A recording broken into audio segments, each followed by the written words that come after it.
Bonjour, moi je vais vous présenter les avancées sur la thématique de la caractérisation de la température des plans d'eau. Donc tout d'abord, il faut savoir, voilà, je vais juste balayer quelques résultats principaux puisqu'il y a eu beaucoup de projets sur le thème qui ont été programmés au pôle depuis 2019. Il y a aussi eu beaucoup de contributeurs que je ne cite même pas tous ici, mais je tiens à minima à remercier Pierre-Alain Dany, mon prédécesseur, qui a mis en place beaucoup de ces projets. Les collègues du pôle qui ont contribué à l'acquisition et ou au traitement des données, ainsi que les DR et SD de l'OFB qui ont aussi contribué à l'acquisition de certaines de ces données. Et enfin, Najwa Sharaf, qui est l'ingénieur de recherche sur ce projet depuis près de 4 ans et qui a produit une grande partie des résultats que je vais vous présenter aujourd'hui. Donc, comme on l'a vu ce matin, la température est un paramètre clé du fonctionnement des écosystèmes lacustres. Donc, il y a des liens avec beaucoup d'autres variables. Donc, on a vu avec le flux de carbone, la distribution des espèces. Et moi, je vous rajoute ici quelques autres variables. Donc, d'une part, la température est un réel moteur des mouvements verticaux des masses d'eau dans les plans d'eau. Donc, ça, c'est lié à la relation qu'il y a avec la densité de l'eau, qui est maximale à 4 degrés. C'est aussi un paramètre qui est donc c'est une forte contrainte aussi pour les mouvements horizontaux, donc qui peuvent être générés par les vents, par exemple, ou les apports naturels. La température, l'oxygène répond également à la température.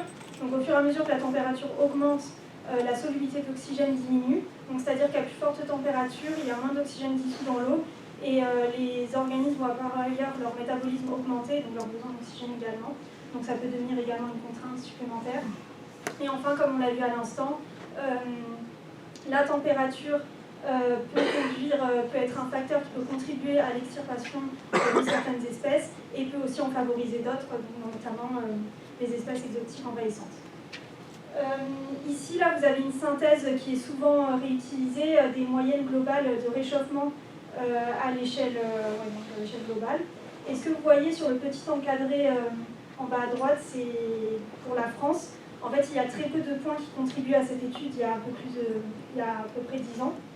Et en l'occurrence, il y a les trois lacs de l'Observatoire des lacs alpins, donc Annecy, Léman, Bourget. Ici, je vous mets par exemple la courbe pour le Léman de réchauffement entre 0 et 10 mètres. On voit un réchauffement d'environ 2 degrés sur 50 ans. Mais donc voilà, pour l'ensemble des lacs français, on avait très peu d'infos. Donc c'est pour ça que la question qui a été posée, c'est quelles sont les trajectoires thermiques des plans d'eau. Et plusieurs approches ont été mobilisées au pôle pour répondre à ces questions. Donc des approches in situ, des approches de mesures indirectes par télédétection et des approches de modélisation. À savoir que ces différentes approches permettent s'auto-alimentent les unes les autres, puisque notamment le in situ permet de valider la donnée satellitaire et de caler les modèles, et l'imagerie satellitaire aussi permet de caler les modèles. Donc je vais vous présenter rapidement quelques avancées sur ces trois approches. Donc d'abord, pour ce qui est du suivi in situ, ce qui a été réalisé, ce qui a été mis en place depuis 10 ans maintenant, c'est un travail autour du cycle de vie de la donnée in situ, de température et haute fréquence en général. Donc avec d'une part un protocole standard pour équiper les plans d'eau. Ensuite, voilà, on a développé aussi une expertise pour l'équipement de plans d'eau et donc potentielles questions qui peuvent émerger dans l'équipement d'un site. Et en aval de la production de la donnée, il y a tout un travail sur la qualification de la donnée et sa bancarisation. Une fois bancarisée, elle peut être plus facile partageable et réaccessible via notamment des dashboards. Ici, vous avez une capture d'écran du dashboard pour le RNT. Et au centre, il y a une carte avec les sites qui sont à ce jour dans le RNT. Donc il y en a à peu près 25. Donc le type de données qui est produit, je vous présente ici pour 4 lacs. Donc ici, ce que vous avez, c'est la température en fonction du temps et de la profondeur, donc en ordonnée, le temps de 6. Et vous voyez ici plusieurs cycles saisonniers. Donc vous voyez la période d'été en jaune et rouge, donc avec le réchauffement de la couche de surface, la mise en place de la stratification. Et c'est intercoupé par des périodes de brassage, donc plutôt en bleu, voire de prise en glace, donc comme c'est le cas par exemple pour le lac du Grand Lot, qui est un lac d'altitude dans le Caire. Donc je vous ai parlé de ce à quoi pouvaient servir ces données, donc comme je dis, pour caractériser le fonctionnement, c'est aussi des données de validation de calage, mais elles servent aussi dans des synthèses propres. Ici, je vous montrerai un exemple d'un projet qui est en cours, qui s'intéresse à l'exemple de l'impact de la canicule de 2022 sur les lacs d'altitude. Donc pour rappel, 2022 c'est l'année la plus chaude jamais enregistrée sur le territoire métropolitain depuis le début des relevés en 1900. Et donc là ce qu'on a regardé c'est la réponse dans les lacs. Donc, en l'occurrence, cette canicule extrême, ça s'est reflété par une anomalie de plus 2 degrés dans les températures de l'air pour les sites suivis. Et on a mesuré en moyenne plus 4 degrés dans les lacs pour les mois de juillet et août.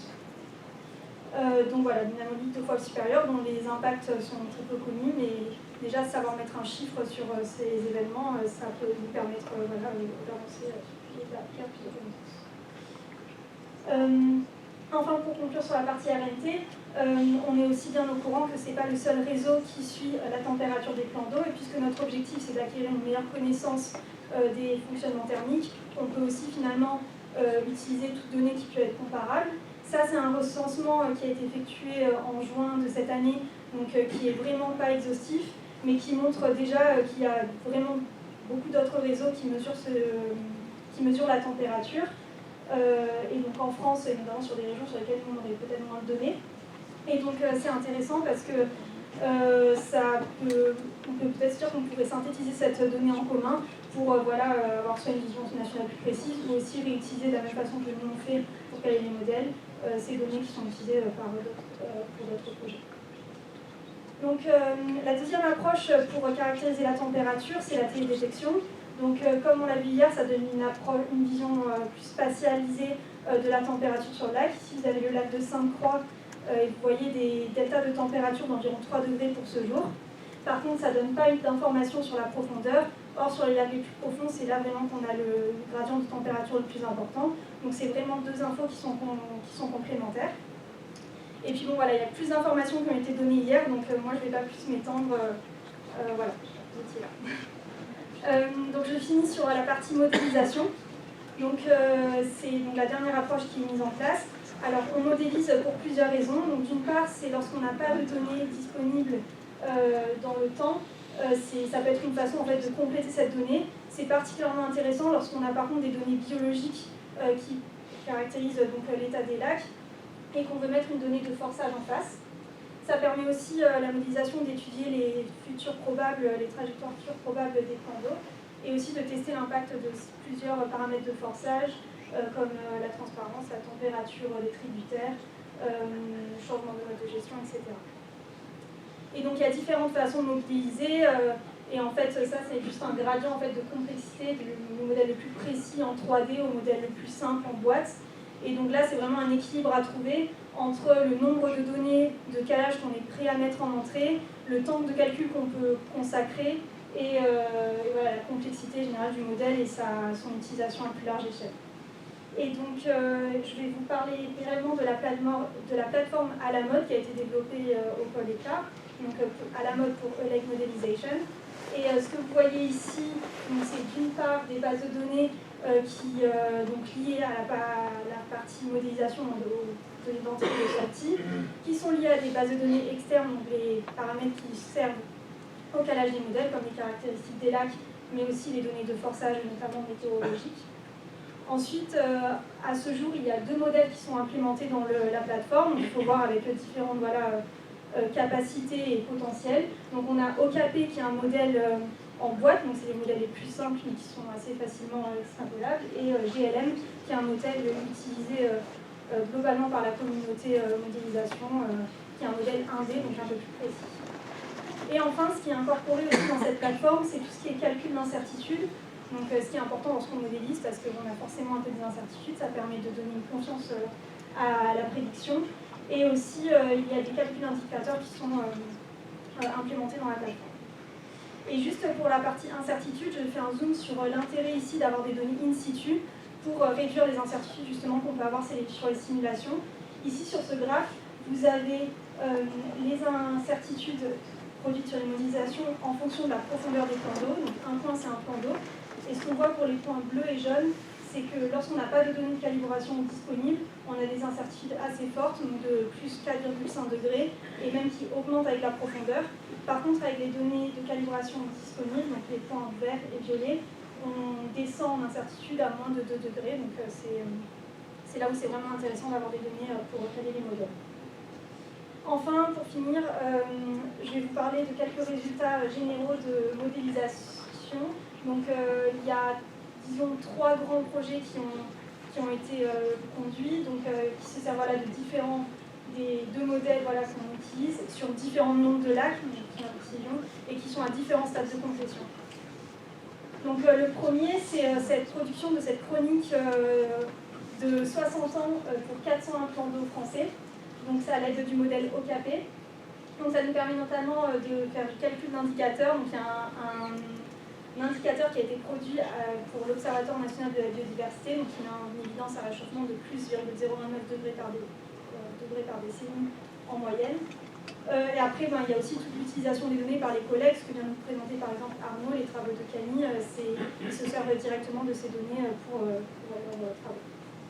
Et ensuite, très rapidement, pour le deuxième résultat, c'est sur les régimes de brassage. Donc on a pu, à partir de ce jeu de données, avoir une vision un peu plus précise des types de régimes de brassage des lacs français. Donc on a ici environ 30% de lacs polynictiques, 15% de dinictiques, donc c'est les lacs qui se stratifient en hiver et en été, et mononictiques chauds, donc qui se brassent une grande partie de l'année, mais qui peuvent montrer des stratifications soit journalières, soit saisonnières. Et en fait, on a aussi mis en évidence des changements dans ces régimes de brassage. Donc c'est seulement 6% de changements, on peut penser que c'est pas énorme, mais en gros c'est qu'on perd des lacs qui avaient une couverture en glace. Et aussi, le résultat principal, c'est qu'il y a un gradient de densité plus fort observé sur à peu près l'ensemble des lacs. Donc c'est aussi, voilà, c'est un changement quand même dans le fonctionnement thermique. Donc pour conclure, voilà, sur les 2 grands résultats que je vous ai présentés, donc sur la partie réseau national de suivi de la température des plans d'eau, ça nous permet de mieux connaître ces plans d'eau et ce sont des données importantes de calage pour le reste des études qui sont menées. Et pour ce qui est de la modélisation, donc on a déjà quelques produits, donc des jeux de données qui sont prêts à être utilisés dans notre recherche, mais ça permet aussi en soi de mieux caractériser les plans d'eau. Merci pour votre attention.